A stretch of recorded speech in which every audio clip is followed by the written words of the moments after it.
Welcome to our Bethany Grace Weekly podcast. Each week we take a few minutes to preview the Bible passages you'll be listening to as we listen through the Bible chronologically in 2026. And this week has tons of Christ connections. So grab a cup of coffee, settle in, and let's take a look at what's coming up this week.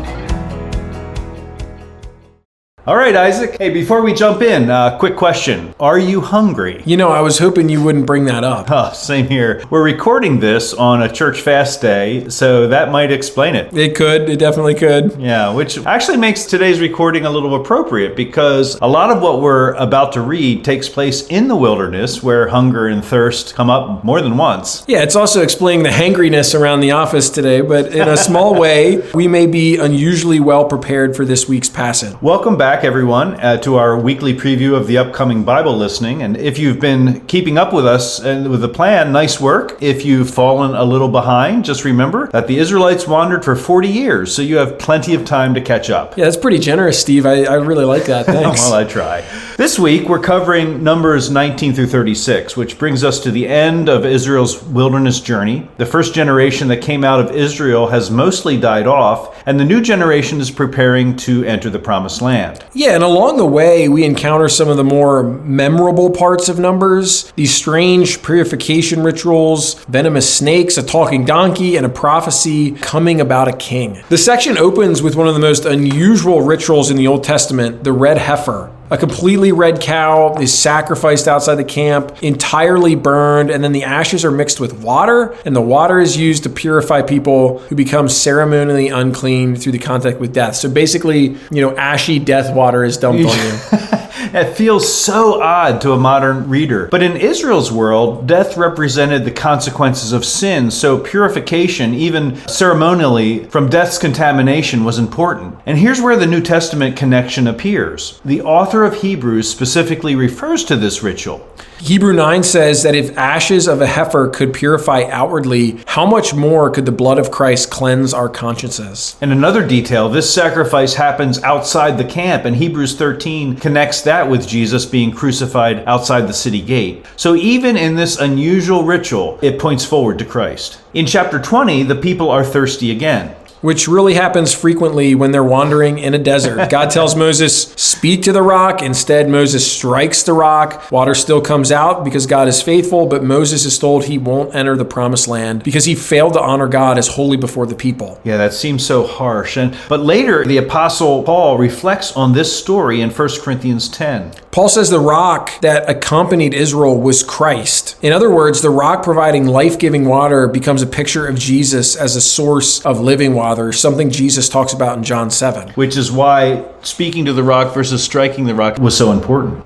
Then in chapter 21, we get one of the most famous scenes in the book, the bronze serpent. People complain again. Venomous snakes come into the camp, and God tells Moses to make a bronze serpent, lift it on a pole, and anyone who looks at it is healed. And if you've read John 3, this is familiar. It's the Old Testament story that directly applies to Jesus. In John 3:14, Jesus says, just as Moses lifted up the serpent in the wilderness, so the Son of Man must be lifted up. Yeah, just as the people looked and lifted the serpent and lived, people who look to Christ lifted up on the cross receive life too. Then we move into the famous story of Balaam. A king named Balak hires Balaam to curse Israel, but every time Balaam tries to curse them, God turns it into a blessing.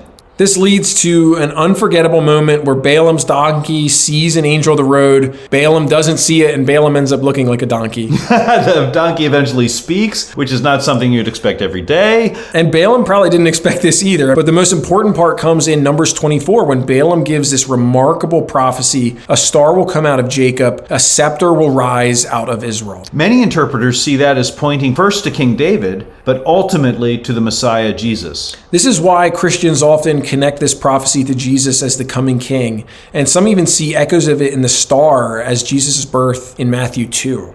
Unfortunately, right after these blessings, Israel falls again into idolatry and immorality with the Moabites. Which reminds us that even after miracles and provision and daily manna, the human heart still drifts. But then, chapter 26 records a second census. The first generation that left Egypt has died in the wilderness, just as God said would happen. Now, a new generation is being counted and prepared to enter the land. So in chapter 27, Moses appoints Joshua as the next leader. In Hebrew, it's Yahashua, which is the same name that later becomes Jesus or Yeshua. Joshua will lead Israel into the promised land. But the New Testament tells us that Jesus leads his people into an even greater spiritual rest, something Hebrews 4 talks about.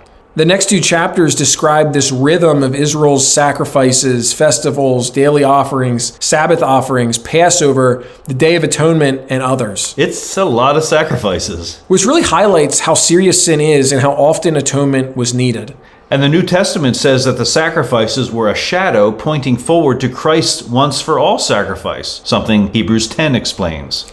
Near the end of Numbers, we see the establishment of cities of refuge. If someone accidentally caused a death, they could flee to one of these cities until a fair trial could take place and vengeance wouldn't be carried out on them. It was a system designed to balance justice and mercy, and Hebrews 6 uses similar language when it describes believers, but instead of fleeing to a city, they are fleeing to God for refuge. which many Christians see as pointing to Christ, our ultimate refuge.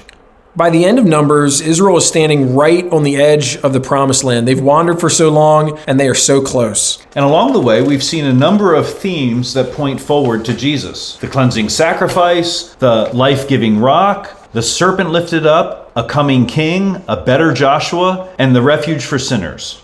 And if we're honest, we can see ourselves in these stories too, complaining in the wilderness, needing forgiveness for daily sin, needing healing in our lives, needing direction when we don't know which way to go. Yeah, which is exactly why these passages matter. They don't just show us Israel's story, they show us our need for Christ. So even in the wilderness stories of Numbers, which maybe we get bogged down in, the Bible is still moving the story forward towards Christ. Which means this week's reading may take place in a desert. But the story, again, as we've been saying, is definitely still going somewhere. And if you're listening closely, you'll probably hear a few echoes of your own journey in there too.